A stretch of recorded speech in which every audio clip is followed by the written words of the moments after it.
de Franci, Le Poisson Volani, Eremen Grampale, და კანოპეს სეენდები წარმოგიდგენთ. დიდი ტილოების პატარა საიდუმლოებანი. გადაცემათა ციკლს წარმოგიდგენს ელიზაბეთ კუტიურიე. ადაპტაციის ავტორი ტომას შეისონი. თხრობელი კლემანტინ სელარიე. კლემან კოჟიტორის ფილმი. ნევახშე და მისი ცოლი. 1514 წელი. კვენტინ მასეისი. მე-15 საუკუნის ანტვერპენი 1950-იანი წლების ნიუ-იორკს დააგავს. ხელოსნებისა და მეთევზეების ძველი საბაზრო ქალაქი, რომელიც ჩრდილოეთის ზღვას გაყურებს, მოწინავე ფინანსურ ცენტრად იქცა. ფლანდრია აყვავებულია და ანტვერპენი ევროპის ახალი შემოქმედებითი ცენტრია, რომელიც საუკეთესო ხელოვანებს იზიდავს. შუა საუკუნეები დასასრულს უახლოვდება. რენესანსის ბრწყინვალე ხანა დადგა. კვენტინ მასეისის სტუდია შუა ქალაქში მდებარეობს. 1514 წელს ის მუშაობდა ნახატზე, რომელიც ფლანდრიული რენესანსის შედევრად ითვლება. ნევახშე და მისი ცოლი. რას ვხედავთ? ერთი შეხედვით ეს არის სცენა, რომელიც გამოსახავს მევახშეს მუშაობის დროს და მის სოლს. ხელოვნების ისტორიაში იუველირისა და მევახშის თემა მრავალჯერ იქნა ინტერპრეტირებული, როგორც მხატვრების მიერ სიძუნწისა და სიხარბის, ამ საქმიანობის თანხლებით თვისებების გაკიცხვა. მასეისის ნამუშევარში განწყობა არ არის. ან ყოველ შემთხვევაში არ ჩანს. მაგრამ კომპოზიციაში აქა-იქ გაბნეული ნივთები ჩვენს ყურადღებას იპყრობს, თითქოს ორაზროვანი მნიშვნელობა აქვთ. რისით გმასურს კვენტინ მასეის? ამისთვის კარგად უნდა შევისწავლოთ დეტალები, ჟესტები, სახეები და ნახატს ჩავუღრმავდეთ, რათა გავიგოთ, რას გვეუბნება ის ქალაქის, ქვეყნისა და საერთოდ იმ ხანის შესახებ. კვენტინ მასეისის ნახატი მევახშე და მისი ცოლი მე-16 საუკუნის ანტვერპენში ფულის გაცვლის დეტალებს გვაცნობს. ორი პერსონაჟი ისე აკეთებს თავის საქმეს, თითქოს სამყაროში მარტონი იყვნენ. ყოველდღიური ცხოვრების ეს სცენა ჩვენთან ახლოს არის. გსურს მაგიდას ჩვენც მივუსხდათ. კაცის წინ სხვადასხვა სახისა და წონის ფულის გროვაა. ბეჭდები, გრაგნილზე გადმოცვენილი ბეჭდები, კოლოფი მარგალიტებით და ბროლის თლილი კათხა. ცოლ-ქმარს შორის პატარა ამობურცული სარკეა. უკან ორთაროზე ჩანს თუნუქის თუ ვერცხლის თეფში. ხილი უხეში განით, ფურცლები ჟურნალიდან, წიგნი, ჩამქრალი სანთელი, შუშის მძივები და პერგამენტის პატარა გრაგნელი. ერთ-ერთ ფურცელზე მხატვარმა შეუმჩნევლად ხელი მოაწერა. ერთგვარი ჯვარი დახატა ჩაკუჩითა და გრდემლით. ალბათ პირველ პროფესიაზე, ჭედლობაზე მიანიშნებდა. მაგრამ ყველაზე მეტად ფული და სასწორი იქცევს ყურადღებას. შეგვიძლია ამოვიცნოთ უცხოური მონეტები, ინგლისური პენი, სიცილიური ტრიფოლარო, რომლებმაც დიდი გზა გამოიარეს სანამ აქ მოხვდებოდნენ. მოდით გავიდეთ პატარა კარიდან, რომელიც ნახატის მარჯვენა მხარესაა, სადაც ორი ადამიანი კამათობს და ქალაქს თვალი გადავავლოთ.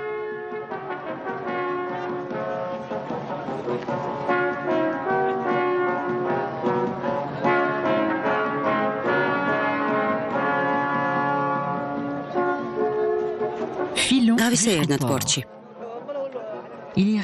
აქ სიცოცხლე ჩქეფს და დიდი აურზაურია.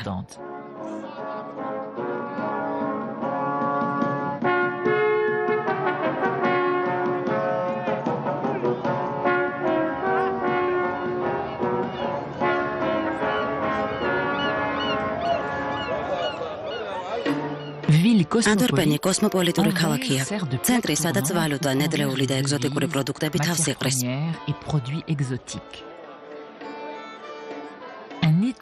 ისტორიკოსი პოლ ფილიპო ამ ვითარებას ასე აღწერს. პორტუგალიელი ვაჭრები ინდოეთიდან ჩამოტანილ სუნელებს ცვლიან ცენტრალური ევროპის ლითონსა და ინგლისურ თეთრეულში, რომლებსაც მაშინვე გერმანიაში აკზავნიან. შაქარი კანარის კუნძულებიდან, ღვინო საფრანგეთიდან და რაინიდან, გაუდას ყველი, ჰარლემის ლუდი და ზელანდიური თევზი, რომლებსაც ევროპის, აფრიკისა და ამერიკის სხვადასხვა პორტებში აკზავნიან.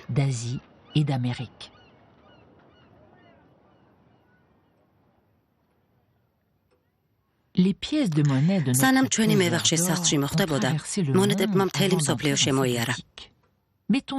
მოდი მევახშის ადგილი დავიგავოთ. როგორც ხვები, ისიც მოწმე გახდა ახალი მიწების აღმოჩენისა, რომლებიც აქამდე ყველასთვის უცნობი იყო. მისი ცხოვრება სრულიად შეიცვალა.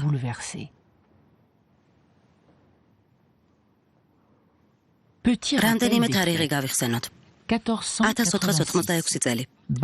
ბარტოლომეო დიაში პირველი ევროპელია, რომელიც კეთილი იმედის კონცხამდე მივიდა. 1492 წელი. კრისტოფორე კოლუმბმა ამერიკამდე მიაღწია. სულ ცოტა ხნის შემდეგ, 1498 წელს, ვასკო და გამა კალკუტაში გაემგზავრა და ინდოეთისკენ ახალი გზა გახსნა. 400 წლის შემდეგ წერალი შტეფან ცვაიგი წერდა. ზარბაზნის ყოველ გასროლაზე გალეონის მისასალმებლად პორტში ცნობის მოყვარე ხალხი იკრიბება, რომ ახლად აღმოჩენილი ქვეყნებიდან ახალი ამბები გაიგონ. აქამდე არ ნახული ფრინველები, ცხოველები და ადამიანები ნახონ. ოქროსა და ვერცხლის უზარმაზარი ტვირთის შემხედვარე გაოგნებული წახწახებენ. ცნობები ვრცელდება მთელ ევროპაში, რომელიც ახლა მსოფლიოს ცენტრად და სამყაროს ბატონ პატრონად იქცა.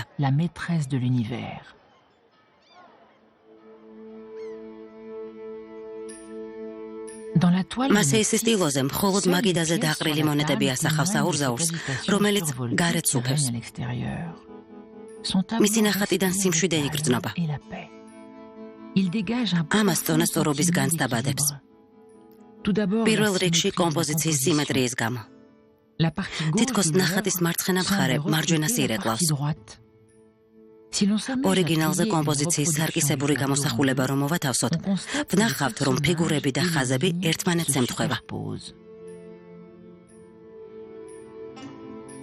ფანჯარა ნახატზე არ ჩანს, მაგრამ ფანჯრიდან შემოსული სინათლე ნახატის ზემო მარცხენა კუთხეში ეცემა.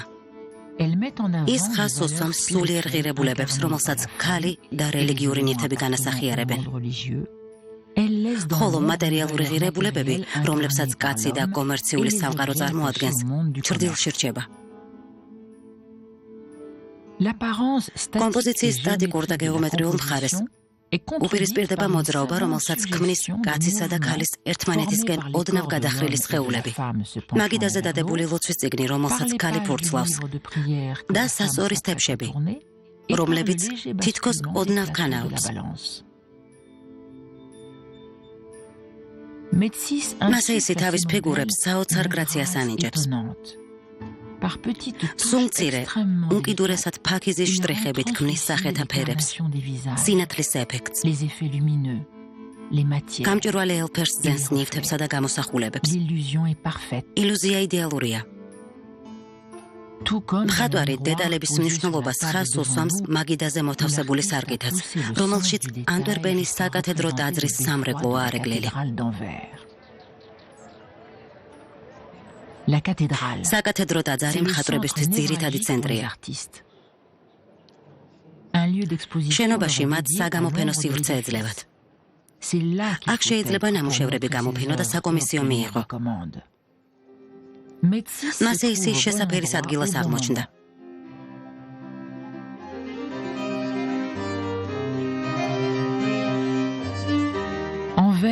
ანტვერპენი შესანიშნავი ადგილია მხატვრისთვის კარიერის შესაქმნელად. ადამიანები მთელი ქვეყნიდან აქეთ მოემართებიან, რომ სახელი გაითქვან. აქ მაღაზიებს ხსნიან და ვაჭრობენ.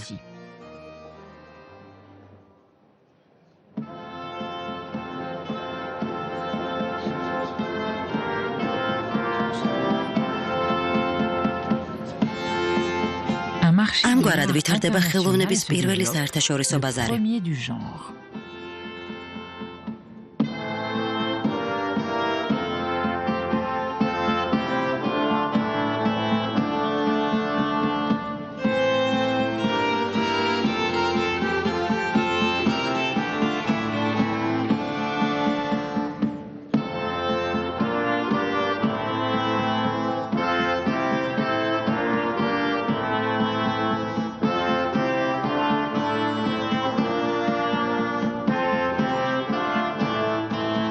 ფლანდრიელ მხატვრებს პორტრეტების გამო ძალიან აფასებენ. ისინი ქმნიან პირველ ჟანრულ სცენებს, ხშირად სატირული ან მორალური ელფერით. კვენტინ მასეისი მათი ერთ-ერთი მთავარი წარმომადგენელია. დაუბრუნდეთ მის სტუდიაში.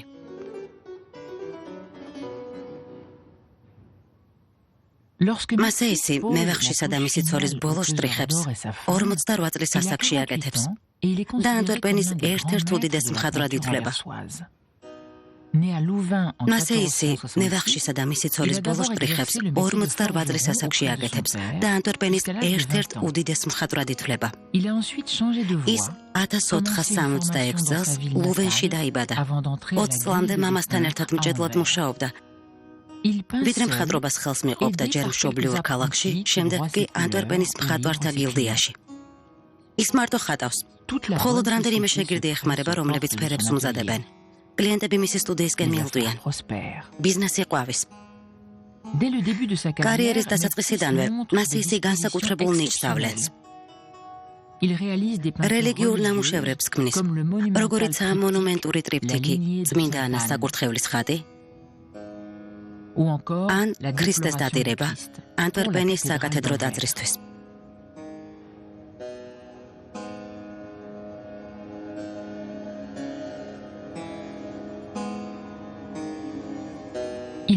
ის მალე შენიშნეს მდიდარმა ბურჟუებმა, რომლებიც პორტრეტებს უკვეთდნენ. იქნებ მევახშე და მისი ცოლი ერთ-ერთია. შეიძლება ეს პორტრეტი რომელიმე ვაჯარ შეეკვეთა.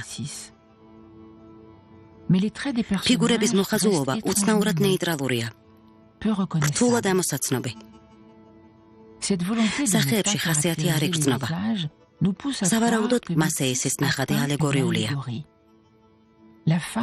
ქალს შუა საუკუნეების ქალწულის ნაკვთები აქვს.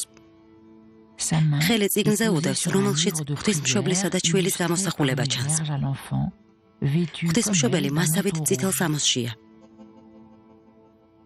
რის თქმას ცდილობს მასეისი? ამის გასაგებად ნახოთ წიგნები, რომლებიც მისმა მეგობარმა ერაზმუსმა დაწერა და რომლის პორტრეტიც მასეისმა 1517 წელს დახატა.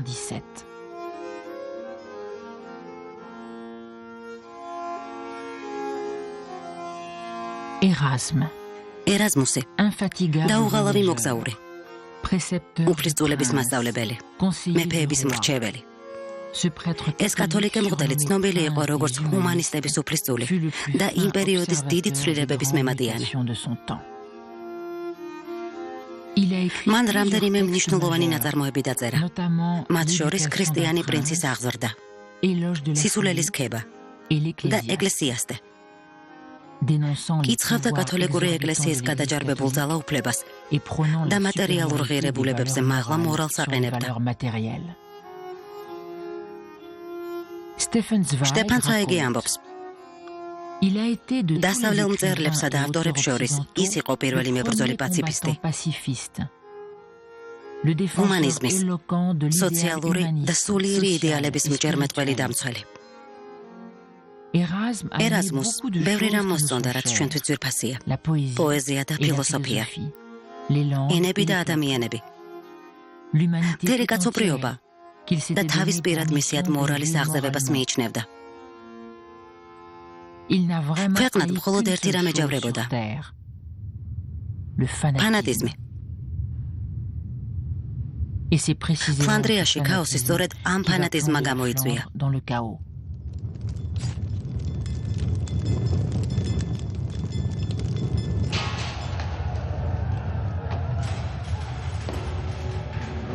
50 წლით მომავალში გადავინაცვლოთ. კალვინისტები უარს ამბობენ ხატების თაყვანისცემაზე. ეკლესიებში იჭრებიან, ნახატებს ჩეხენ და სკულპტურებს ამსხვრევენ.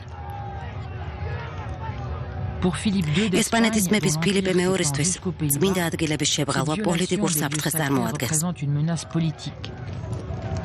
ის ჯარს აგზავნის. 10,000 კაცი ბრიუსელს იპყრობს და ქვეყანაში ტერორი ისადგურებს. სისხლიანი რეპრესია 80 წლიან ომში გადაიზარდა, რომელიც ჰოლანდიური აჯანყების სახელითაა ცნობილი. ბრეიგელმა ეს საშინელება გამოსახა თავის ცნობილ ნახატში წისქვილი და ჯვარი.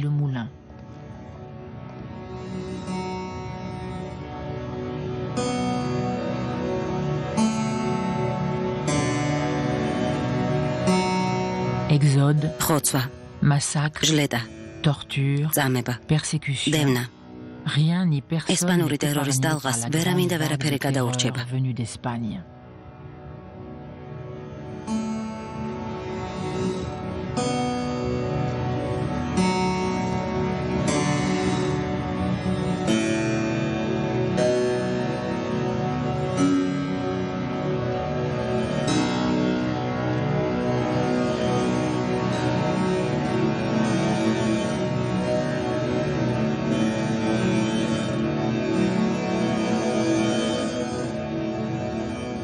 Certains ont pu voir მევახში dans le სწოლის regard თვალებში, de la რომელმაც femme du peseur ლოცვის წიგნსა და შესაბამისად ღმერთს თვალი აარიდა, de Dieu, un lointain ზოგიერთები ამ pressentiment გარდაქმნების de წინათ bouleversement. გრძნობას ხედავენ.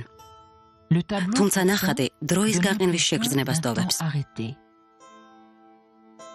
Comme en témoignent ამ les შტაბეჭდილებას costumes des ქმნის კოსტიუმები, რომლებიც à la წინა mode du საუკუნის siècle ყაიდისაა. précédent. Une des მხატვრის études მიერ assumées გამოყენებული par ეს l'artiste ხერხი et qui გვაბრუნებს renvoie au იან peintre ვან Jan ეიკის van ცნობილ Eyck ნახატთან, et à son célèbre არნოლდ tableau ფინების ოჯახის Les პორტრეტი, époux Arnold Philippe, რომელიც réalisé 70 წლით 70 ადრე ans შეიქმნა. Les costumes ქალების des deux ტანსაცმელი femmes ერთმანეთს se გავს. ressemblent. La robe est კაბა totalement ისეთივეა, identique როგორც à celle ვან ეიკის portée ცოლის par კაბა. l'épouse de Van Eyck dans le portrait qu'il a დახატული réalisé d'elle en 1439 წელს. 1439. Par ces similitudes, ამ მსგავსების შექმნით Métis მას rend ისი hommage à უფროს son კოლეგას პატივს prestigieux მიაგებს. A contrario, თუმცა სხვა d'autres ნივთები objets ნახატში du სწორედ tableau იმ დროის sont შესაბამისია. profondément ancrés dans leur époque. Revenons aux pièces d'or. დავუბრუნდეთ მონეტებს. Les navigateurs et ანტვერპენში marchands მოვაჭრე qui მეზღვაურებსა და commercent en ვაჭრებს mer ფულის ont შეფასება besoin სჭირდებათ. d'évaluer la valeur de leur monnaie. En scrutant la თუ composition, კომპოზიციას ყურადღებით on დავაგვირდებით, s'aperçoit que la diagonale du დავინახავთ, tableau რომ partant des ნახატზე pièces გავლებული d'or დიაგონალი et passant ოქროს par la მონეტებიდან main du ხელის tailleur, გავლით arrive თაროზე au tas de მოთავსებულ პერგამენტს parchemins აღწევს. posés sur l'étagère. Le peintre მხატვარი aurait-il რამეს opéré საიდუმლო ici კავშირზე un ხომ არ mystérieux მივკითითებს. rapprochement? Que peuvent რა უნდა bien იყოს ამ contenir ces პერგამენტზე? parchemins? მოდი Imaginons გამიხილოთ. un instant. En ces temps d'aventure, თავგადასავლების il est ამ ხანაში difficile et დიდი risqué თანხის de გადატანა transporter გზაზე და de ზღვაში grosses ძნელი და sommes par la სარისკოა. route ou par la mer. Personne n'est à l'abri ბანდიტების d'une attaque თავდასხმისგან de დაზღვეული bandits ou არავინ d'un არის. naufrage. Heureusement, საბედნიეროდ, Le système თამასუქების de la სისტემა lettre de საბანკო change, ჩეკის წინამორბედი l'ancêtre du რისკის chèque, შემცირების permet de საშუალებას იძლევა. minimiser ces risques. Le principe est პრინციპი simple. მარტივია. Un donneur თანხა remet une გადაეცემა somme à un ბანკირს, banquier travaillant რომლის avec des ორგანიზაციასაც officines à ოფისები l'étranger, უცხოეთში et აქვს ce banquier, და par un დაწესებულებებს jeu შორის d'écriture ჩანაწერების entre გამოყენებით établissements, მიმღებს paye un უხდის სხვა destinataire ქვეყანაში. qui se trouve dans un autre pays. Ce simple petit შეიძლება bout de ითქვას papier ეს ფურცელი pose les თანამედროვე bases du კაპიტალიზმის საფუძველია. capitalisme moderne. On peut donc ამგვარად regarder შეგვიძლია les მივიჩნიოთ, რომ documents დოკუმენტები disposés sur les თაროზე étagères du tableau მე-16 comme საუკუნის ჩეკების d'authentiques წიგნებია. carnets de chèques du XVIe siècle. Passons au plat. გადავიდეთ სასწორზე. Ces godets sont-ils სასწორის les uns dans თასები les ზუსტად autres რუსული comme des სათამაშოს petits მადროშკას gibelets მსგავსად pour ერთმანეთზეა former ce qu'on აწყობილი. appelle une pile de Charlemagne. Leur masse მათი est მასა aussi სტანდარტს énorme. ადგენს. Le kilogramme n'existe კილოგრამი pas ჯერ კიდევ encore არ არსებობს. et les systèmes ზონისა და unités de ზომის mesure სისტემაც ne sont pas ევროპაში les mêmes ერთნაირი არ partout en არის. Europe. Appelé სასწორი, რომლისკენაც ცოლისა და ქმრის თვალებია მიპყრობილი, წარმოადგენს განკითხვის დღეს, როდესაც ადამიანთა კარგი თუ ცუდი საქმეები შეფასდება. დავაკვირდეთ აწონვის პროცესს, რომელიც ხაზს უსვამს მოქმედი პირის ხელებს. ეს ხელები სხვას გვაგონებს.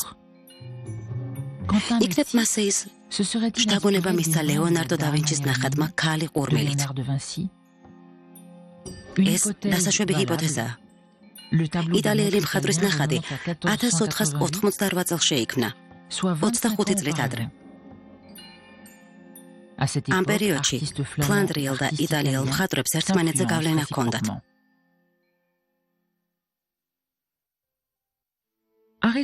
რა შეიძლება ვთქვათ ამ ბურცული სარკის შესახებ? თავიდან ასეთ სარკეებს მაღაზიებში კლიენტების თვალის სადევნებლად იყენებდნენ. სარკე მობრუნებულია. მას სხვა დანიშნულება აქვს.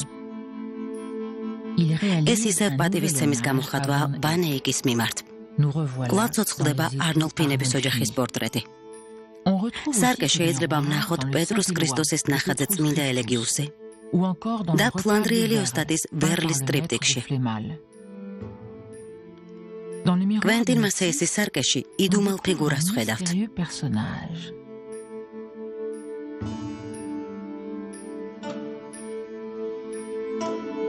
ვინ არის ეს კაცი ნარინჯისფერ ტაცაცმელში? იქნებ კლიენტია, ან ვაჭარი, რომელსაც ფულის გაცვლა უნდა. თუმცა ვაჭარი არ დაიწყებდა ძეგლის კითხვას მაშინ, როდესაც მისგან წამოწმებენ. ასეთ შემთხვევაში სასტორის წინ იჯდებოდა და არა მოშორებით ფანჯარასთან ახლოს.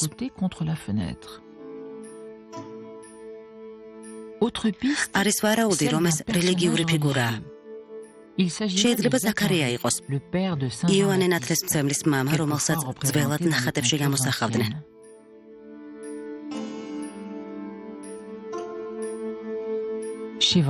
ისევ ვან ეიკის ნამუშევარი, სადაც ზაქარია ფანჯარასთან წმინდა წერილებს უღრმავდება, როდესაც მისი შვილი ჩნდება.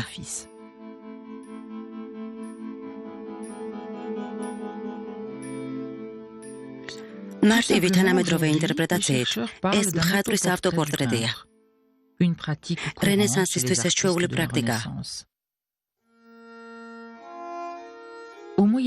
შუა საუკუნეებში სფეროსებრი სარკეები გამოსახავს სრულებით სხვაგვარ სამყაროს, შემოქმედის სამყაროს. 1453 წელს გერმანელი ფილოსოფოსი ნიკოლა კუზანელი წერდა, რომ ღმერთი თვალია, რადგან თვალი სარკეა. სარკემ კი, როგორი პატარაც არ უნდა იყოს, შეიძლება საკუთარ თავში დაიდიოს უზარმაზარი მთა და ყველაფერი რაც ამ მთის ზედაპირზეა განთავსებული.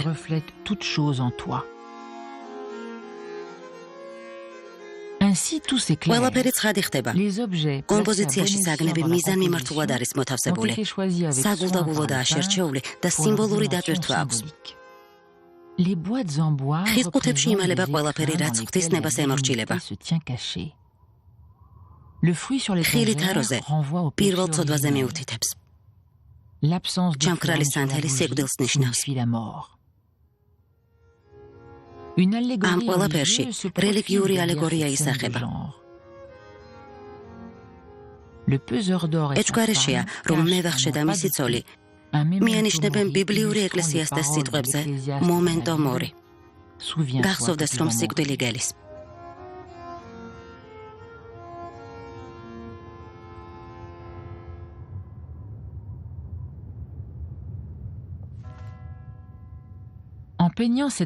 ნახატში, რომელიც რეალობას ასახავს, კვენტინ მასეისი მის საზღვრებს ცდება. არა პირდაპირ და მეტაფორულ გზავნილს ნახატი უნივერსალურ განზომილებაში გადაყავს.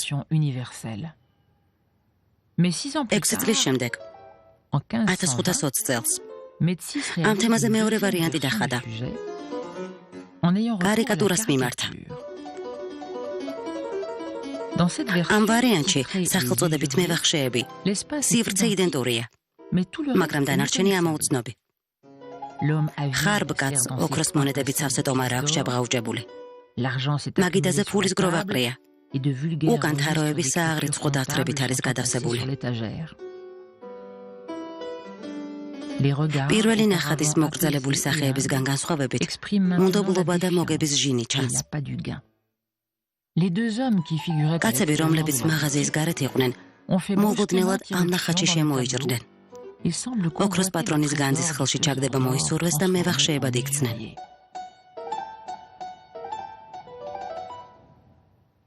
სახეები გროტესკული და საძაგელია. ადამიანები სიძუნწემ და სიხარბემ შეიპყრო.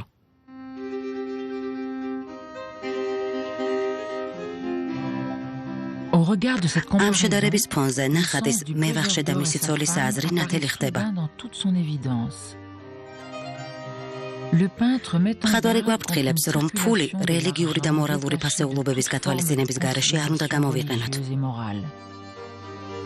ის გვეუბნება, რომ საბანკო სისტემა მხოლოდ ღვთისნებით შეიძლება იყოს სამართლიანი რენესანსის ამ ახალ, ცვალებად და რთულ სამყაროში.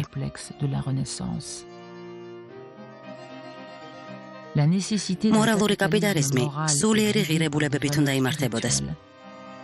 კვენტინ მასეისი ამის გადმოცემას ნახატზე დადანელი შტრიხებით ცდილობს. ახმოვანებდა მსახიობი ანი ზამბახიძე. გახმოვანების რეჟისორი მაკა ბარდაველიძე.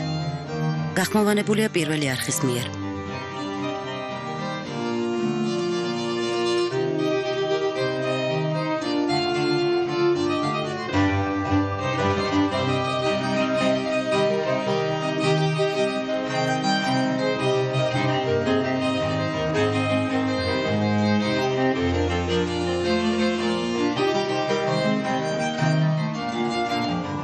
შენ თუ ჩემთან იქნები